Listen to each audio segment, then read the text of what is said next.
pardonné. J'ai longtemps erré, cœur rebelle, mais j'entends ta voix qui m'appelle. Au pied de ta croix maintenant, tout confus, brisé, je me rends. Blanc, plus blanc que neige, blanc, plus blanc que neige, lavé dans le sang de l'agneau, je serai plus blanc que la neige. Oh, le fardeau de mon péché, Dieu très saint est trop grand pour moi. Je veux en être délivré, à cette heure, oh, révèle-toi. Jésus, viens, sois ma délivrance, seul tu peux calmer ma souffrance. Au pied de ta croix maintenant, tout refus brisé, je me rends. Blanc, plus blanc que neige, blanc, plus blanc que neige, lavé dans le sang de l'agneau, je serai plus blanc que la neige. Oh, le Jésus de sang précieux a lavé mon iniquité. Oui, tu m'as répondu des cieux, ton amour m'a tout pardonné. Je te contemplais, je puis croire, qu'en toi j'ai complète victoire.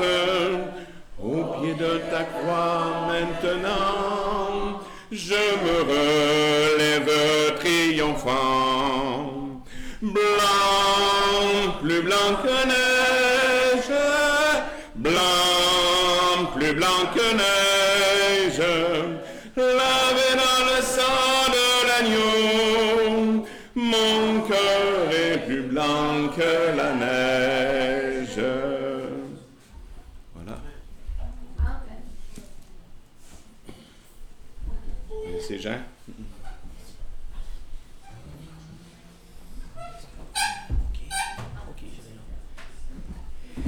Et on continue notre programme pendant que Benoît est en train de se changer dans sa chambre finalement. Et puis c'est merveilleux. Et écoutez, pendant que j'y pense, si l'eau est prête, si quelqu'un d'autre aimerait être baptisé aujourd'hui, ça me ferait vraiment plaisir de le faire. OK. Alors, dans notre programme maintenant, cet après-midi, on a encore 2 exhortations, une de Roland et une de Yann. Et puis, la première chose qu'on va faire, c'est qu'on va chanter le chant 582 et notre frère Gilles va faire une prière tout de suite après. OK, c'est le 380. 380 in English. Et 582, tel que je suis, sans rien à moi.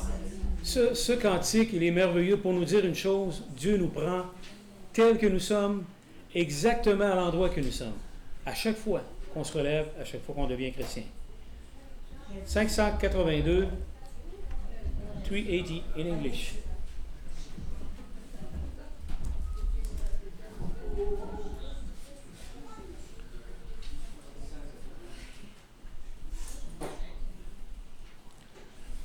Tel que je suis sans rien à moi, sinon ton sang versé pour moi, et ta voix qui m'appelle à toi, agneau de Dieu, je viens,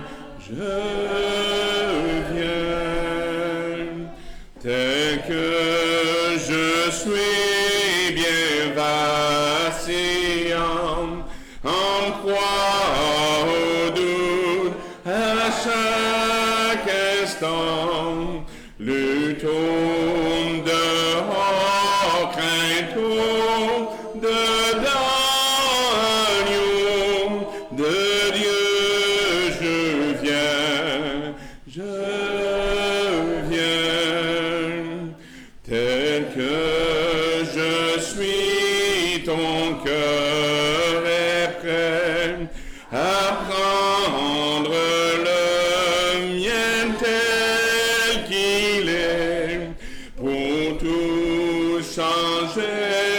Sauveur, parfait agneau de Dieu, je viens, tel que je suis ton grand amour, à tout pardonne et sans retour. Je veux être à toi dès ce jour, agneau de Dieu, je viens,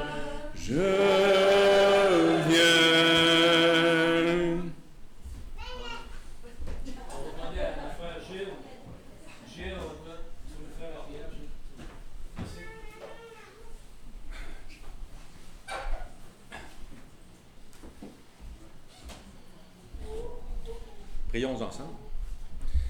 Merci Seigneur de cette occasion, de cette journée fraternelle organisée à Saint-Ambroise. Nous sommes contents de tous et chacun de ceux qui sont venus. Et nous te remercions, Seigneur, pour tout ce qu'on apprend, tout ce de ta parole, de tout ce qu'on met en pratique, qu'on apprend à mettre en pratique du mieux que l'on peut. Et prions aussi pour tous ceux qui te cherchent, pour qu'ils trouvent une façon de communiquer, pour entreprendre d'aimer à apprendre la parole tranquillement, à voir ta vérité et à changer leur cœur.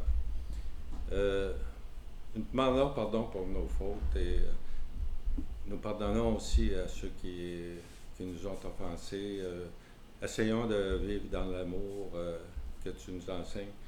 Et c'est au nom de ton Fils Jésus-Christ que nous te prions. Amen. Amen.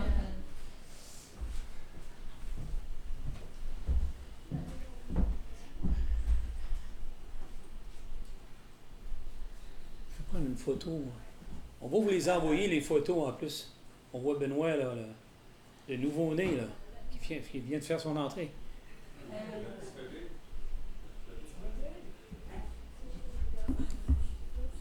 Avez-vous bien mangé? Oui. Oui? Roland, ils ont bien mangé. Merci, Roland. Roland, comme vous savez, comment je le surnomme, c'est le chef cuisinier qui danse le ballet en cuisinant. En cuisinant. Il s'est levé à... quand même, c'est-à-dire qu'il s'est endormi, il s'est couché à minuit, il a travaillé toute l'après-midi. À 4 heures, il s'est levé pour continuer tout ce qu'il a fait aujourd'hui. C'était vraiment extraordinaire. Merci beaucoup, Roland. Roland, on vous souhaite de vivre jusqu'à 120 ans afin qu'on puisse vous inviter encore. OK? C'est parce qu'on aime votre nourriture. Voilà. Alors, je prie, bon Dieu, que tu aies un peu plus de matériel pour la cuisine. OK. Merci. Puis, justement, merci pour vos prières, parce que vous voyez qu'il y a encore des choses à terminer, puis il faut aller chercher des fonds. C'est pour ça qu'on n'a pas encore les lits. Merci de vos prières, mais ça va très bien. Écoutez, avec tout ce qu'on a fait ici, là, ce n'est que le dernier mille qu'on est en train de faire. Oui, merci beaucoup. Alors, Roland, il n'a pas terminé de nous donner de la nourriture. Il va nous donner de la nourriture spirituelle. Là. Et puis, c'est lui qui a l'exhortation. Et puis, ce qu'il va nous faire, là, il va nous parler de se revêtir de l'amour. Que l'amour soit sans hypocrisie. Ayez le... Excusez-moi, c'est l'autre à côté. Par-dessus tout, ces choses. Revêtez-vous de l'amour qui est le lien de la perfection. La vertu qui doit nous diriger vers la perfection, c'est l'amour. Comment pouvons-nous nous revêtir de l'amour selon la loi de Christ? Pouvons-nous être parfaits par l'amour malgré nos imperfections? Merci, Roland. On vous donne la place, mon cher Roland. Ça, c'est à vous, Roland. Attends, tu prends une note pour être approché. Je pensais que c'était mon sermon. Papa, je vais brancher la caméra. Ah ben. Oh là là, alors tu es branches plus, c'est pas grave. Alors je dois vous dire, je suis très heureux d'être ici et ça fait 5 ans que je viens pour être avec Jean et sa famille pour les aider. Je comprends le travail qu'il fait, c'est un travail énorme. Mais il n'abandonne jamais. Et donc c'est vrai qu'il a besoin de soutien, d'encouragement, et ça c'est important. Quand on a des conférences comme ça, on est heureux, on est ensemble. Mais quand on rentre dans son foyer tout seul, surtout si on est des chrétiens isolés, des fois c'est extrêmement dur. Et on a besoin d'être solidaires les uns des autres.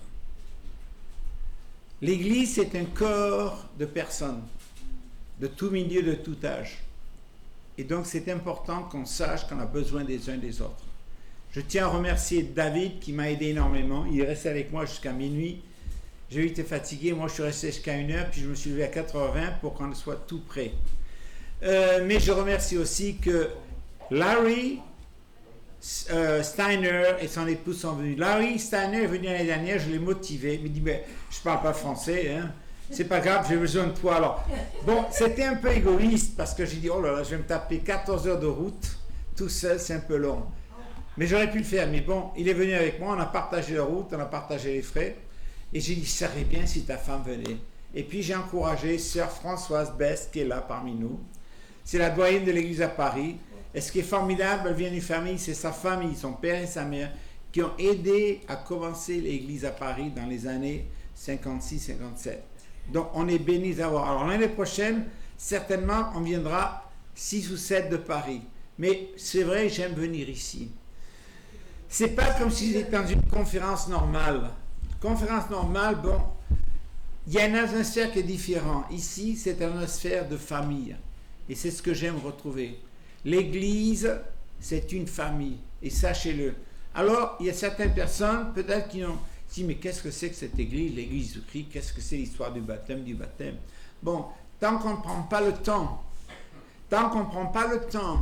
de comprendre, parce que, bon, je vous dirais que la religion ne vient pas de Dieu. La religion vient des hommes. Qu'est-ce que Karl Marx a dit? La religion, c'est l'opium du peuple. Mais il faut comprendre pourquoi il a dit ça. La religion, c'est pas ça. Dieu veut une relation avec vous. Il y a deux choses que Dieu a faites en vous. Il a placé l'éternité, Ecclésiaste chapitre 3, verset 12, et il a fait que tout être humain cherche Dieu, bien qu'il ne soit pas loin de vous. Donc, si vous ne cherchez pas Dieu, vous pouvez avoir toutes les richesses du monde, vous serez malheureux. Il manque un élément. L'élément, c'est Dieu. Dieu veut une relation avec vous. Il nous dit dans Jacques chapitre 4, rapprochez-vous de Dieu, il s'approchera de nous. Il ne s'impose pas. Mais ça, c'est important. Et quand vous commencez à le découvrir, vous avez envie de le connaître un peu plus. Et ça, c'est formidable. Il y a un frère qui a prêché tout à l'heure, plutôt dit, bon, Dieu, on le voit dans la nature. Et c'est une réalité. Je viens de deux milieux différents, catholiques et musulmans. Catholique par ma mère et musulman par mon père. Bon, mes parents n'étaient pas pratiquants. Mais on choisit ni la famille, ni le pays, ni la couleur de peau. Mais sachez une chose, vous avez été créé à l'image de Dieu. Et c'est ce qu'il faut retenir. Et retenir le fait que créé à l'image de Dieu, c'est-à-dire que tous les caractères qu'on voit en Christ doivent être en nous. Est-ce que nous avons deux images? Oui, l'image qu'on veut montrer aux gens et puis l'image que l'on est réellement. Mais j'appelle ça l'hypocrisie. Mais une chose, il faut savoir, Dieu nous connaît. Vous n'avez qu'à lire le Psaume 139, il connaît chaque détail. Quand vous allez dans le livre de Lamentation, chapitre 1, il n'était même pas dans le ventre de sa mère que Dieu le connaissait. Il avait choisi. Donc voilà. Alors, une chose, bon, je ne suis pas encore dans ma leçon, je vous donne quelques détails. Alors bon, je crois énormément à la providence de Dieu. Providence, ça veut dire quoi? C'est-à-dire que Dieu voit à l'avance. Il voit à l'avance ce que vous allez devenir. Il ne nous impose pas. Mais quand on commence à connaître Dieu, on a envie de le connaître un peu plus. La religion, c'est pas seulement venir le dimanche à la messe ou à l'église et puis basta. Non. C'est passer du temps avec lui tous les jours. C'est dire, écoute Seigneur, tu sais, aujourd'hui je vais faire face à une journée, ma mamie, elle va être catastrophique.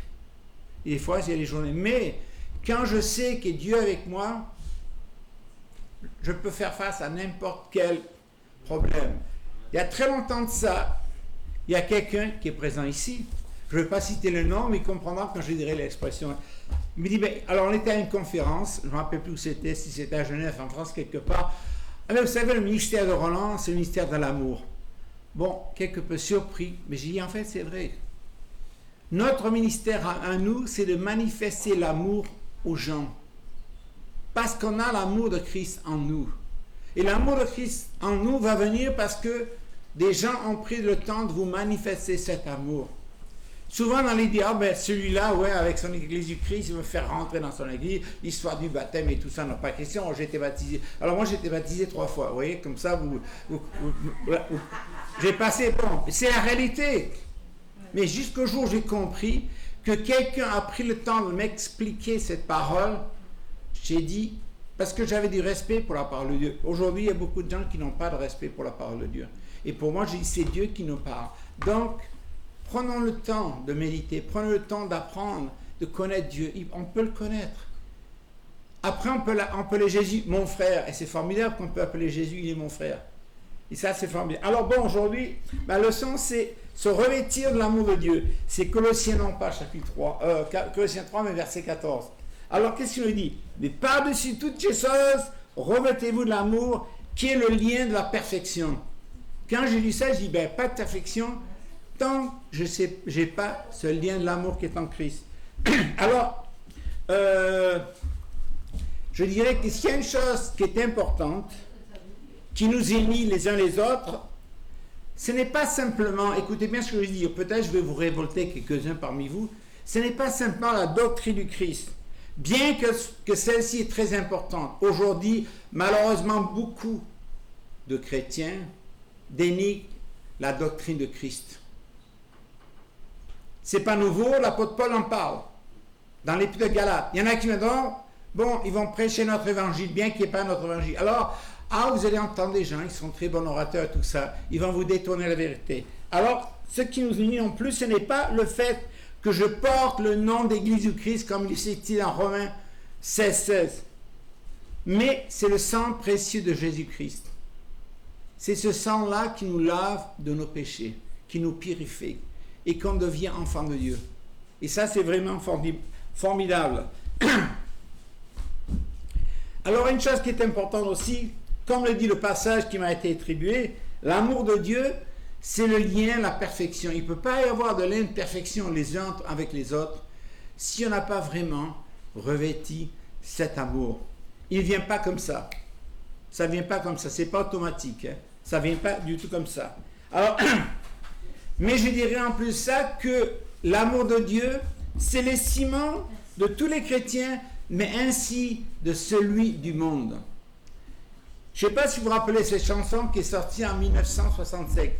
What the world needs is what? Love. Qu'est-ce que le monde a besoin? C'est l'amour. Alors, ce que j'aime bien, ce sont les paroles. Je n'ai pas les paroles en français, mais je dis en anglais. Il me dit, voici. Ce que le monde a besoin, maintenant, c'est l'amour. L'amour doux. C'est la seule chose dont le monde a besoin.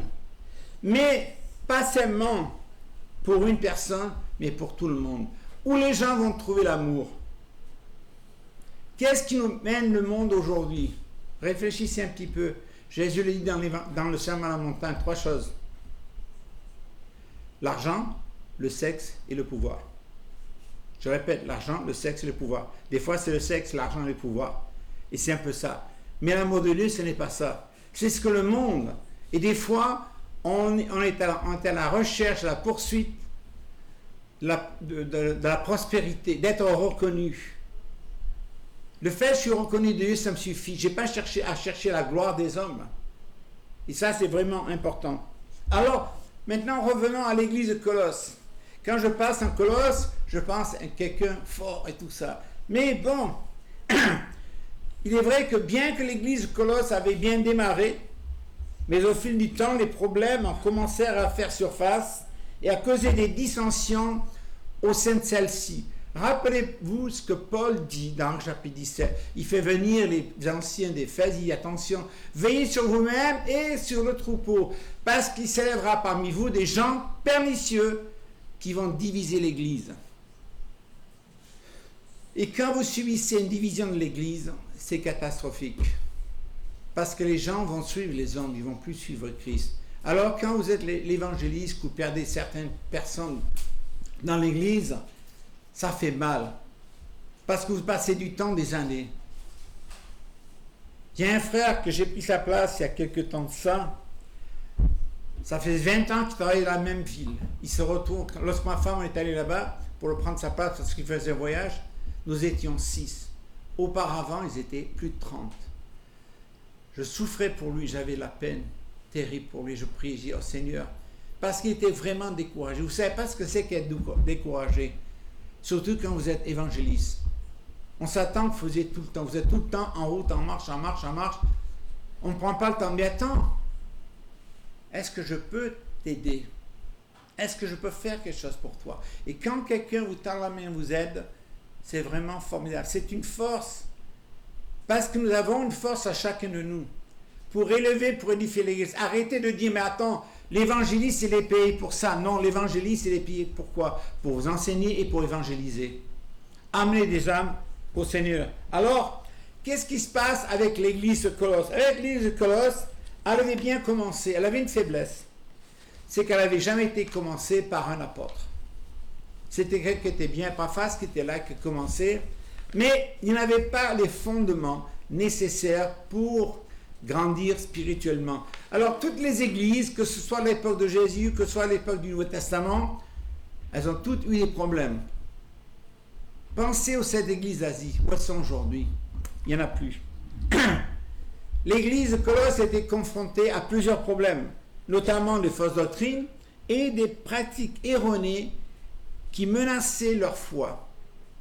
Il suffit que quelqu'un vienne sortir, un beau parleur et tout ça, qui sait bien manipuler les mots et tout ça, qui vont vous amener à croire des choses sans vraiment vérifier. Mais attends, tu sais, il est connu, il est grand orateur. Et vous commencez à douter. Pourquoi vous doutez? Parce que vous n'avez pas grandi dans la parole de Dieu. Deutéronome chapitre 8. C'est Moïse qui dit en premier, l'homme ne vivra pas seulement, mais il vivra de quoi? De la parole de Dieu. Jésus va le reprendre dans Matthieu 4, verset 4. On a besoin de nourrir cette parole de Dieu afin que ma foi grandisse spirituellement. Et quand vous faites ça, c'est super de faire cela. Alors, qu'est-ce qui se passait? Ces problèmes, ces gens-là, ils valorisaient les philosophes de l'époque et les traditions humaines au détriment de la vérité de l'évangile. Il n'y a pas 36 évangiles, il n'y a pas 36 vérités, il n'y en a qu'une seule. Et la vérité, elle est en Christ. Je suis le chemin, la vérité et la vie. Quand quelqu'un me pose la question, est-ce que vous pensez que l'Église de Christ, c'est la seule qui détient la vérité? Je dis, aucune église détient la vérité, même pas l'Église du Christ. Alors bon, vous avez peut-être choqué dit ici, il n'y a qu'un seul qui tient la vérité, c'est Jésus. C'est quand j'ai obéi à cette vérité que je suis dans la vérité et que je suis l'Église du Seigneur, pas l'Église des hommes. Voilà un peu la réalité des choses. Alors il y avait également une sorte de forme de mysticisme qui régnait. Il mettait l'accent sur l'expérience spirituelle. J'étais dans une de ces églises. Le parler en langue, le frapper du Saint-Esprit, et tout est cantique, tout ce qu'on veut dire. Bon. Mais il n'y avait pas de base. Il n'y avait pas de base biblique. Parce que vous savez, quand vous êtes dans ces églises-là, c'est le pasteur qui est maître à bord. Et je me rappelle encore, quand j'étais dans l'Assemblée de Dieu, le pasteur se levait dimanche. Voyons ce que le Seigneur a pour nous. Il fermait les yeux, il ouvrait, il lisait un verset. Alléluia, c'est qu'un témoignage et tout ça. Bon, je dis, mais...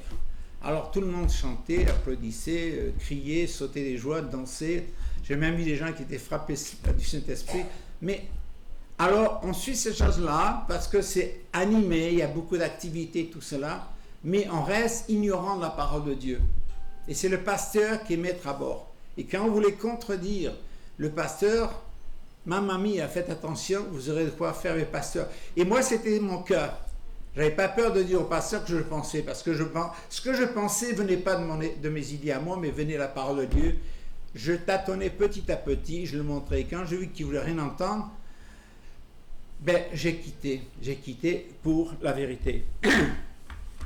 Alors il est vrai que, bien que l'église Colosse ait été fondée par des hommes pieux, elle n'était pas solidement ancrée dans la doctrine de Christ qui a été transmise par les apôtres. L'évangile, c'est l'évangile de Dieu qui a été donné à Jésus. Jésus l'a donné aux apôtres et il l'a remis en nous. Il ne faut pas avoir peur de dire la vérité. Il ne faut pas avoir peur de dire, quand mon frère, ce que vous faites là-bas, c'est faux, c'est pas en harmonie avec la parole. Vous le faites avec amour pour qu'il se réveille. Parce que l'homme, parfois, il se laisse entraîner. On va faire des compromis. Mais attends, le monde a changé, il faut qu'on change. Non. Est-ce que Dieu change? Non. Le ciel et la terre passeront, mais sa parole ne changera pas. Et donc, ça, c'est important. Alors, l'église Colosse, ils n'avaient pas les apôtres. Et certainement, ils étaient enseignés avec tout ça, mais ils avaient besoin d'être nourris spirituellement. Alors, le problème qu'il y avait avec Colosse, c'est que le fait de ne pas avoir été fondé dans la doctrine de Christ, fondé dans les fondements de la parole de Dieu, ça faisait que l'Église devenait tout particulièrement vulnérable. Vulnérable à quoi? Aux faux enseignements. Et ça, c'est vraiment important. L'autre jour, j'étais à Costco. Vous savez, ils distribuent, j'aime bien aller là quand ils font des distributions de petits trucs gratuitement, vous goûtez un peu partout. Il y avait une dame super gentille, elle s'appelait Denise. Oh, je dis, madame, votre nom, Denise, c'est français. Bon, on était content. Et après, on a commencé à parler. Elle me dit, moi, je suis témoin de Jéhovah. Alors, j'ai lancé 2-3 versets que je savais que ça allait contredire. Mais j'ai dit, attends, Denise, regarde sur ta biblique. Tu sais, quand on travaille à Costco, on nous confisque le téléphone. Alors, j'ai dit, écoute, donne-moi ton numéro de téléphone, ton email, je te l'enverrai. Et après, on aura une discussion. Mais je l'ai lancé avec plusieurs trucs et ça l'a amené à réfléchir. Donc, voilà un peu comme moi, j'approche les gens. Mais je le fais avec respect. C'est pas pour montrer que je sais plus qu'eux, mais j'ai dit, mais quelqu'un me dit, attends, tu connais bien la parole de Dieu. Non, arrête, j'ai dit, écoutez, excusez-moi. Vous pouvez connaître la parole de Dieu autant que moi. Il suffit de prendre le temps pour l'éduquer. Donc voilà. Alors, qu'est-ce qui va se passer? Paul, dans sa lettre, dans la salutation, il commence toujours, écoute, je vous aime, je pense à vous, je sais, vous avez l'amour et tout ça, mais son objectif, c'est d'aider à cette Église à faire face à la réalité, à faire face aux problèmes. Mais j'aime bien parce que Paul était concerné par qui? Pas par, oh, qu'est-ce que vous allez penser de moi? Est-ce que je ne suis pas un grand orateur, un grand pédéral? Non, il était concerné par l'Église. Ça, tout le truc de sa vie, c'était concerné par l'Église. J'ai passé 45 ans de ma vie pour ça. J'ai continué à le faire à mon âge. Pourquoi? Parce que j'aime le Seigneur, j'aime son Église et je veux amener le plus possible au Seigneur. Je m'en fiche. Si les gens me disent, attends, il n'est pas à la hauteur.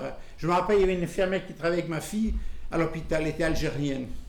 Elle lui dit, mon père, il est pasteur. Ton papa est un bougnoul pasteurisé. Alors un jour, ma fille l'amène à la maison. Je dis, bonjour, Fatima. Oui, c'est moi le bougnoul pasteurisé. Aïe, aïe, aïe, aïe, aïe, aïe, aïe, aïe, aïe. Ta fille l'a dit, j'ai oui. Mais rassure-toi, tu peux pasteuriser mon mari, mais pas moi. Et que je ne vais pas pasteuriser. C'est Dieu qui va te pasteuriser. Bon, voilà un petit peu. Alors, je m'en fiche ce que les gens pensent de moi, mais ce que je veux que les gens sachent, que j'aime Dieu, que j'aime les gens, et que je veux les amener à connaître la vérité. Alors, dans le premier chapitre, écoutez bien ce qu'il dit dans le premier chapitre de Colossiens, au verset 9 à 13. Aussi, depuis le jour où nous avons entendu parler de vous, nous aussi, nous ne cessons de prier Dieu pour vous. Nous lui demandons qu'il vous fasse connaître pleinement sa volonté. Premier chapitre, versets 9 à 13. En vous donnant par le Saint-Esprit une entière sagesse et un parfait discernement. On a tous besoin de discernement, surtout spirituel. Mais quand on pense qu'on est assez intelligent, qu'on comprend tout, c'est là que ça va mal. Voilà. Heureux les pauvres en esprit. Bénis son Seigneur. Bon, je dépends de Dieu, j'ai besoin. Et l'Esprit de Dieu est manifesté à travers cette parole. Ainsi, vous pourrez avoir une conduite digne du Seigneur et qui lui plaise à tous égards. Car vous porterez comme fruit toutes sortes d'œuvres bonnes et vous ferez des progrès dans la connaissance de Dieu. Nous avons tous besoin de progresser, même moi. Voilà, et on a tous besoin, même à mon âge, on a tous besoin de progresser. C'est quand on pense que je connais assez, c'est là que ça va mal, c'est là qu'on regresse. On a besoin de progresser dans la connaissance de Dieu, dans le rapprochement avec Dieu et de connaître sa volonté pour pouvoir aider les gens à mieux comprendre la vérité. Après, il leur dit, Dieu vous fortifiera pleinement à la mesure de sa puissance. glorieuse, pour que vous puissiez tout supporter et persévérer jusqu'au bout, et cela avec joie. Persévérer jusqu'au bout, parfois on n'avait pas cette joie. Vous savez, chaque fois que j'étais déçu, Dieu a envoyé quelqu'un ou a fait quelque chose qui m'a redonné le désir et la joie en moi. Et ça, c'est quelque chose d'important. Vous exprimerez votre reconnaissance au Père qui vous a rendu capable d'avoir part à l'héritage qu'il réserve dans la lumière aux membres de son peuple saint, car il nous a arrachés au pouvoir des ténèbres et nous a fait passer dans le royaume de son Fils bien-aimé. Alors, quel était le souhait de Paul? Son souhait pour eux, c'est qu'ils deviennent parfaits, arriver à la maturité en Jésus-Christ par l'exhortation et par l'instruction. Au chapitre 2, il nous dit quoi? Paul parle du combat qu'il a pour eux. Jean a du combat pour les gens qui sont ici. Et je sais qu'au fond de lui-même, parfois, il doit souffrir quand il voit des frères et des sœurs qui ne sont pas assidus, qui ne sont pas là, ou qui mettent en priorité les désirs de ce monde. Vous savez une chose, nous vivons tous dans notre bulle. La bulle mondaine ou la bulle spirituelle. La bulle mondaine, il faut la crever. Et dire non, la priorité, c'est Dieu dans ma vie. Alors, il nous dit justement, verset 1 à 3 du chapitre 2, « Je tiens en effet à ce que vous sachiez combien rude est le combat que je livre pour vous et pour les frères et sœurs qui sont à l'Odyssée, comme pour tous ceux qui ne m'ont jamais vu personnellement. » Paul est où? Il n'est pas au Club Med, non, il est en prison. Vous voyez? Donc, il dit, je combats pour eux afin qu'ils soient encouragés et que, unis, par quoi? Par l'amour, ils accèdent ensemble en toute sa richesse à la certitude que dans la compréhension du secret de Dieu et à la pleine connaissance de ce secret, c'est-à-dire de Christ. En lui se trouvent cachés tous les trésors de la sagesse et la connaissance. Si tous les trésors de la sagesse et la connaissance, je n'ai pas besoin d'aller chercher ailleurs, je vais me rapprocher de Dieu. Il n'y a qu'une manière, prière et méditation, la parole de Dieu. Ah, ça prend du temps, hein? Mais c'est plus facile de venir à l'église. Il y a des gens qui vont nous prêcher.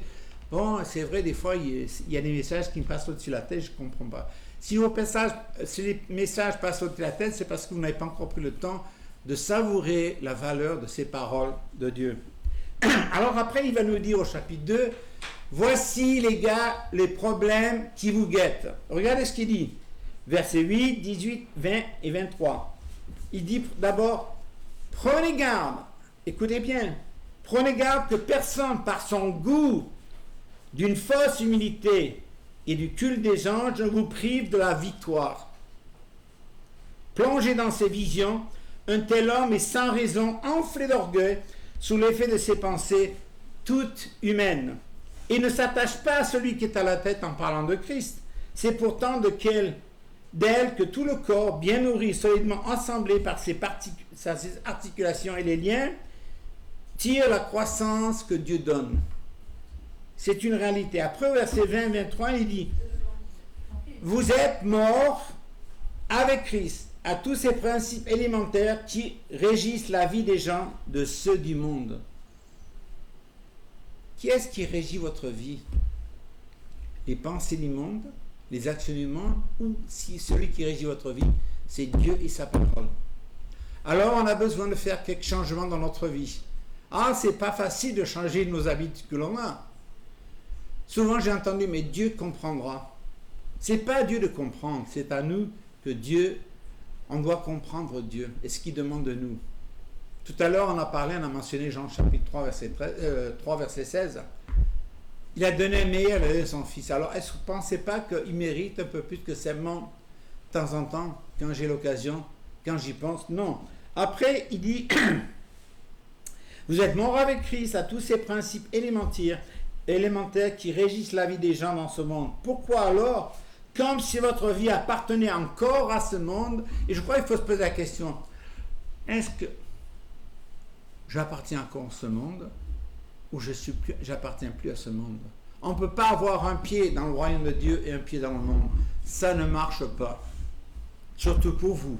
Et Dieu n'est pas content de cela. Et parce qu'il va dire, bon, certains vous imposent certaines règles, ne mangez pas ceci, ne mangez pas cela, ne touchez pas cela. Toutes ces choses ne sont-elles pas destinées à périr après qu'on en fait un usage? Voilà bien des commandements et des enseignements purement humains.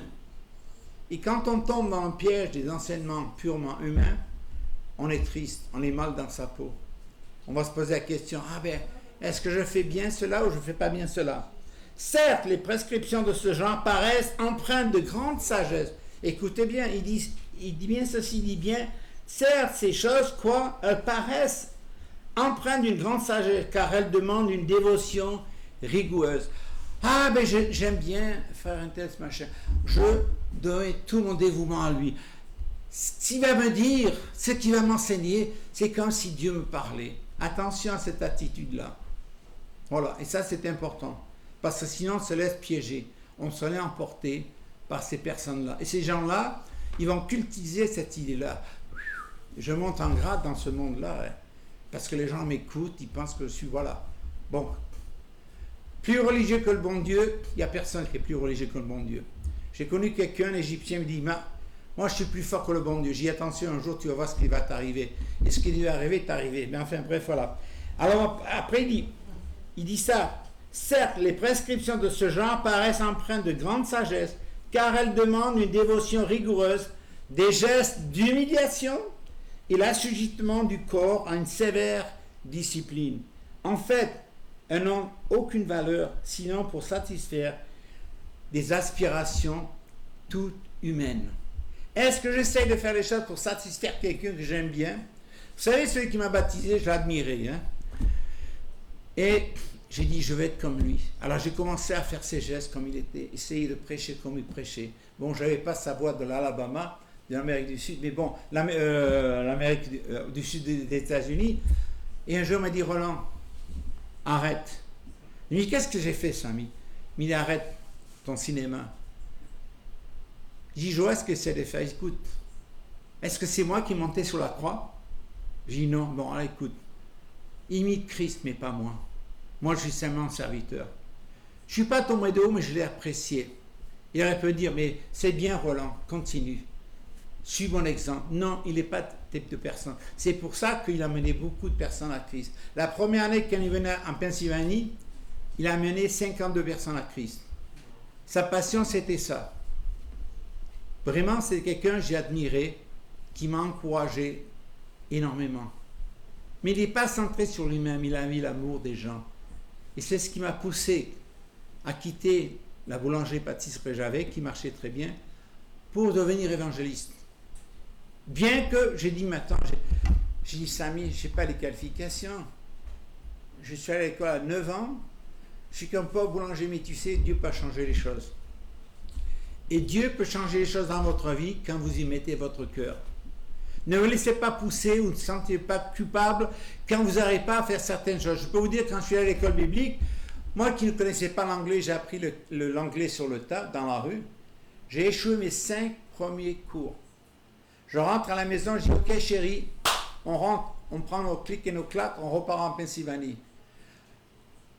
T'es-tu comme elle dit? Ah non, tu ne m'as pas fait venir ici, abandonner ma maison. Je dis, oh là là, ma mamie, mais qu'est-ce que j'ai fait? Bon. Et vous savez, Dieu était au courant. Il y avait un dans ma classe qui était formidable. Il y avait pas que moi, il y avait un autre, un Libanais qui était avec moi.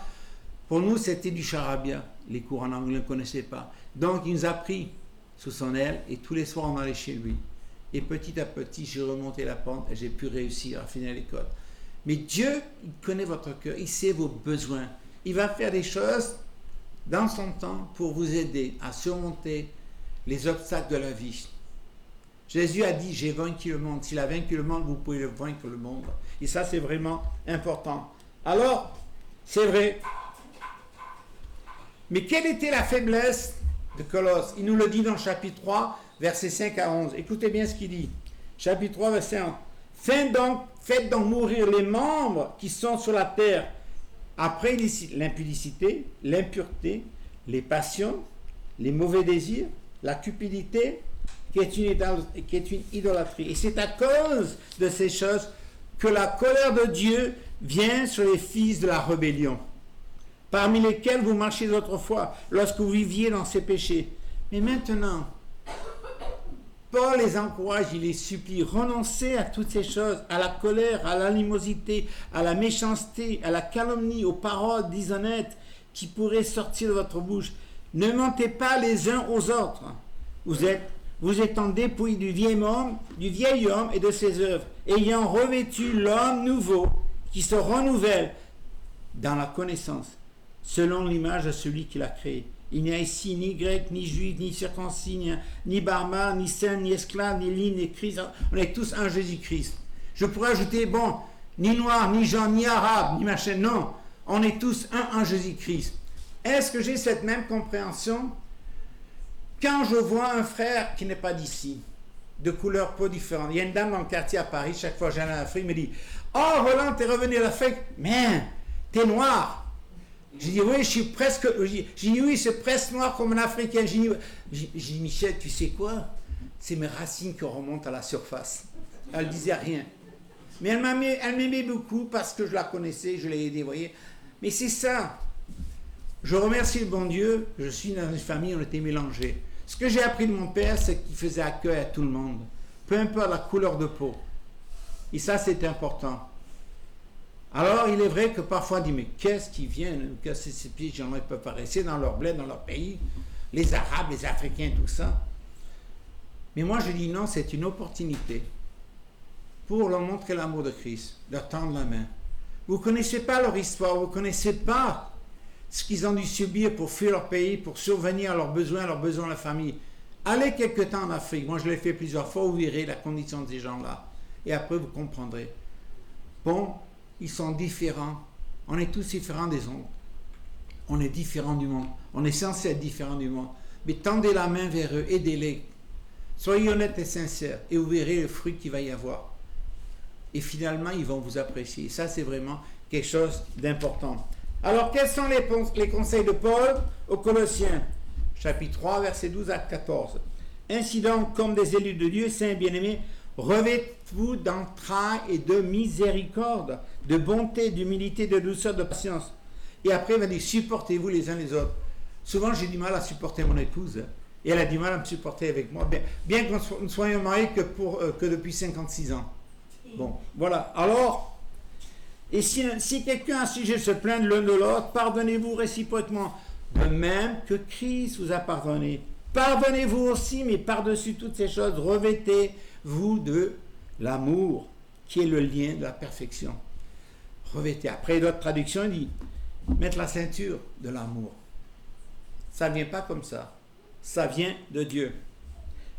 Alors, quand il parle de ça, je me suis posé la question, je me suis dit, mais nous avons tous l'amour. Ça vient soit de notre famille, dans laquelle on est né, ça vient de notre culture, ou ça vient dans le pays où on est. Alors souvent, quand on est dans une famille, il y a l'amour, mais l'amour égoïste. D'abord, nous, la famille, on s'en fiche du reste. C'est catastrophique. On pense à soi. Voilà la réalité. Alors, quand c'est dans la société, on va apprendre comment est mesuré l'amour dans ce monde. L'amour dans ce monde, je t'aime si tu fais ça, je t'aime si tu fais cela. C'est pas ça. L'amour dont on parle, c'est l'amour que Dieu nous a donné. Dans l'Épître aux Romains, Paul va nous dire quelque chose d'important. Il nous a donné tout l'amour de Dieu. Et quand vous regardez dans le texte grec, c'est l'amour total de Dieu qui nous a donné. Quand je suis baptisé, alors c'est comme si j'avais un bon livre de recettes. À la maison, j'ai plus de 400 livres de recettes. Et j'aime les livres de recettes, surtout les anciens. Alors, quand vous voulez apprendre, vous devez vous plonger dans un livre de recettes et regarder profondément. Le livre de recettes, pour savoir quel est l'amour de Dieu, c'est de savoir d'abord qu'il a mis tout son amour en nous. Mais qu'est-ce que je vais faire avec cet amour? Je vais le développer. Je n'ai pas besoin de chercher l'amour dans le monde, puisqu'il me donne son amour. Tout son amour, il a placé en nous. Maintenant, parfois on se dit, mais Dieu, comment tu as pu miser en moi? Aux yeux du monde, je suis nul. Je suis rejeté par la société et j'étais rejeté. Même quand j'étais dans les cours, dans les écoles catholiques et tout ça, c'est le fils d'un bougnoul, il cocotte, il pue. Voilà la réalité. Alors j'ai dû vivre avec ça, je ne disais rien à mon père ni à ma mère. J'ai dû subir ces choses-là. Et pourtant, ça venait des gens religieux. Voilà la réalité des choses. Mais quand vous prenez l'amour de Dieu, vous commencez à comprendre et que vous commencez à examiner, à analyser plus profondément les événements qu'il y a eu dans l'histoire de la parole de Dieu, vous dites, Dieu, tu es vraiment merveilleux. Tu es vraiment merveilleux. Aide-moi à avoir cet amour puisque tu l'as mis en moi. Je veux utiliser tous ces éléments que tu as mis en moi pour manifester ton amour les uns envers les autres. Paul le dit dans Corinthiens, Paul le dit dans Éphésiens, soyez imitateurs de moi comme je suis de Christ. Posez-vous la question, qui est-ce que vous voulez imiter? Un grand prédicateur, un grand orateur, un grand écrivain? Non, je m'en fiche. Rappelez-vous dans Matthieu 25, verset 5, il nous a donné tous des talents. Il y en a qui ont plusieurs, moi je n'en ai pas beaucoup, mais ce que j'ai, je veux l'utiliser pour honorer Dieu avec ma vie et aimer les gens afin qu'ils sachent. Vous savez, le chrétien doit être comme un aimant. Un aimant, ça n'éloigne pas les gens, ça les rapproche. Et c'est ce que vous devez être. En 92, 93, je prenais des cours de rattrapage pour le français. Je vais là, nous étions quarantaine. Toutes sortes d'origines. Pourtant, je n'ai pas dit je suis un évangéliste de l'Église du Christ, j'en sais la Bible. Non, je ne disais rien. On m'a demandé quel temps, je m'appelle Roland. Bon. Et quelqu'un dit, mais excusez-moi Roland, est-ce que vous ne seriez pas un prêtre? J'ai dit, mais attends. Alors, j'ai rien dit. Et au fur et à mesure, ça venait. J'ai dit, bon, mais il y a quelque chose qui a... Qu'est-ce qui a fait qu'ils m'ont dit ça? Et après, on a remarqué, tu étais différent. Ton comportement et ce que tu disais était différent. C'est pour ça qu'on a pensé que tu étais un... Je dis non, je ne suis pas un curé. Mais finalement, c'est formidable. Je n'ai pas besoin de les regarder, c'est moi. Hein? Ah, non, ça vient tout seul. Les gens le remarqueront. Vous attirez les gens parce qu'il y a quelque chose en vous qui est différent des gens du monde. Les gens seront attentifs. Alors, ne vous amusez pas à vouloir montrer votre intelligence, votre tout ça. C'est comme je dis souvent, c'est pas le diplôme qui fait l'homme, c'est l'homme qui fait le diplôme. Alors, vous pouvez avoir bardé de diplômes. Ah, mais moi j'ai ceci, j'ai le PhD, j'ai le master degré, j'ai tout ça, j'ai grand fait école. Ça vaut rien. Ça vaut rien. C'est l'homme qui fait le diplôme. Et ça, c'est important à comprendre. Vous savez ce que j'ai aimé à mon père? Il savait ni lire ni écrire le français. Mais c'était quelqu'un qui était aimé, qui était respecté. Pourquoi? Il respectait les gens, il aimait les gens. Et c'est ce que j'ai aimé à mon père. Voilà la réalité. Ah, il n'a pas fait de grande école, il savait que l'arabe. Voilà. Mais c'était quelqu'un qui était respecté. Voilà un peu la réalité des choses. Alors, je vais pas. Bon, quelle heure il est? J'ai encore combien de temps? 5 secondes. Mais j'ai pas fini. Attends, je prends mon temps. Hein. Arrachez l'horloge. Hein? Non, je n'ai que 9 pages, ça va alors. Alors, il y a un passage, 1 Jean chapitre 5, verset 4. Il nous dit, parce que tout qui est né de Dieu triomphe du monde. Et quand vous faites face à ces problèmes dans votre vie, et surtout quand vous êtes dans la cité seul, et je comprends. J'ai passé 1 mois à Marseille, dans tout loin Marseille, parce que ma mère était en train de mourir du cancer. Et souvent, je me sentais seul, je priais. Et prendre le repas seul dans un appartement, seul, c'est pas évident. Je priais Dieu. Mais il nous dit, parce que tout ce qui est né de Dieu, et vous êtes nés de Dieu, ceux qui sont en Christ, ils sont nés de Dieu. Et ils triomphent de quoi? Du monde. Et la victoire du monde, c'est notre foi. Je fais confiance en Dieu. Et ça, c'est important de comprendre. Qui est celui qui triomphe du monde? Sinon, celui qui croit que Jésus est le Fils de Dieu. Voilà. Et ça, c'est vraiment important. Alors, pour revenir à ce que je disais, notez Romains 5,5. Dieu a versé son amour dans notre cœur par l'Esprit Saint qui nous a donné. Oh, oui, Dieu est amour. Je n'ai pas besoin de le dire, on l'a entendu aujourd'hui. Alors, quand j'ai dit ce qu'il faut faire, qu'est-ce qu'il faut faire pour avoir cet amour? C'est dire, écoute Seigneur, jusqu'à présent, je faisais mon petit chemin de chrétien fidèle, je venais le dimanche. Mais tu sais, j'ai mes activités. Alors mes activités passent avant toi. Il faut se dire, donc Jésus, tu as donné ta vie, tu as été la priorité pour moi, pardonne-moi, mais à partir de maintenant, je veux que tu aies la priorité. Prenez le temps de méditer la parole de Dieu, de la lire. Pas seulement lire, parce qu'on dit, moi on me disait, tu sais Roland, si tu veux lire la Bible en une année, tu lis 3 chapitres par jour et les dimanches 5. Et tu auras lu toute la Bible. Alors j'ai dit, bon, je notais, oh là là, j'ai raté 2 jours, je me rattrapais.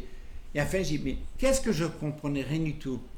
Lire c'est une chose, mais prendre le temps de la méditer, la décortiquer, c'est découvrir comment Dieu agit, comment il est formidable. Et bien sûr, on ne peut pas séparer la prière. La prière, c'est l'oxygène du chrétien. La prière, c'est le fait, je montre à Dieu que je dépends de lui.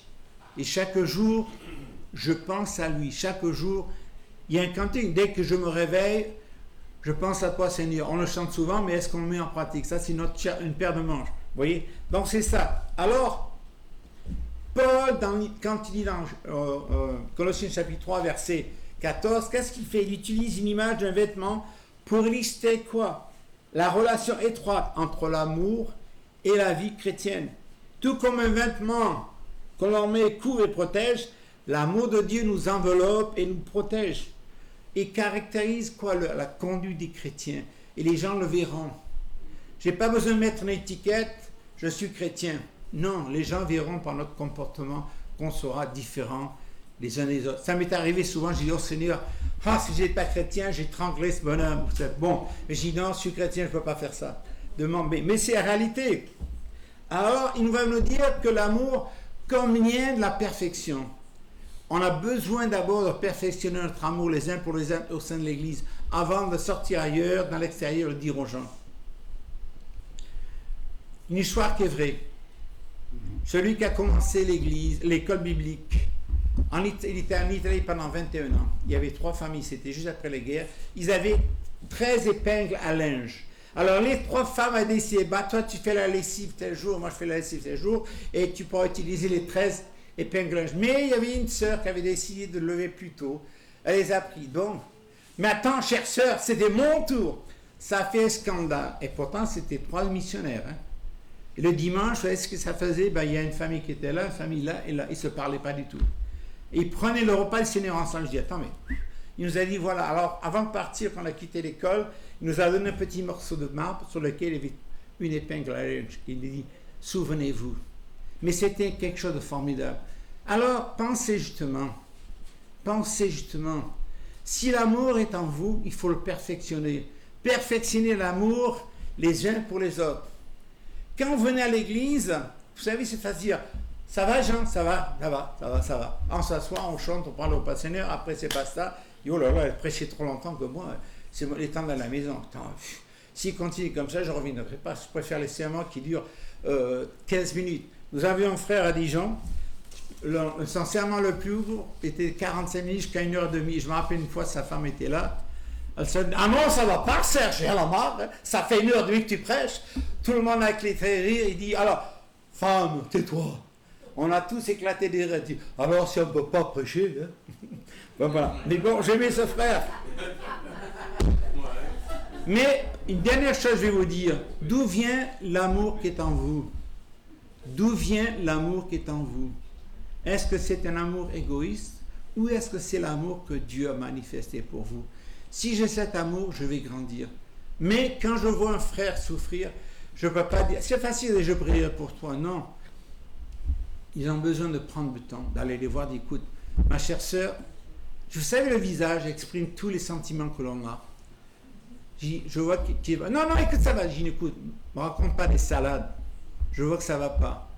Bon, on parle, écoute, je prie pour toi, je comprends. Si tu as besoin de moi ou si tu feras besoin de moi, je ferai tous mes efforts. Ah ben, c'est l'heure de terminer. Alors, bon, il y a 2 passages que j'avais notés, que je terminerai avec. Je n'ai pas tout fini, je vous dis, il y avait 9 pages. Oh là là, Roland, hein. Alors, n'oubliez pas, dans Matthieu 25, il faut que je coupe ce téléphone, sinon on va mal. Ah non, c'est pas le mien. Ah, c'est celui de ma femme. Oh là là là là.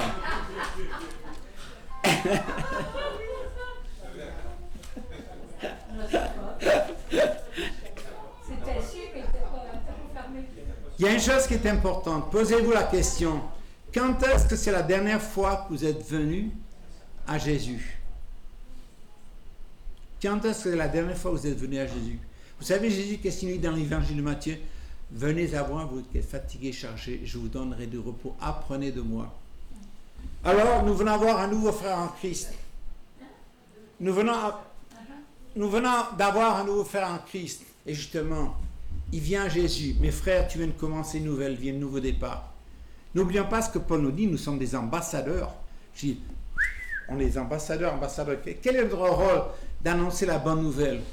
C'est pas seulement Jean, c'est pas seulement moi, ou un évangéliste, c'est chacun de nous avons un rôle d'ambassadeur. Et je suis fier d'être ambassadeur du royaume de Dieu. Mais il nous dit finalement, venez, apprenez de moi, et je vous donnerai du repos. Un dernier passage, 1 Jean chapitre 2 verset 5. Quand ma femme dit, oh, il en a peut-être un autre après. Non, c'est le dernier. 1 Jean chapitre 2 verset 5. Mais celui, écoutez bien, mais celui qui garde sa parole, l'amour de Dieu est véritablement parfait en lui. Par là, nous savons que nous sommes en lui. Voilà. Que Dieu vous bénisse.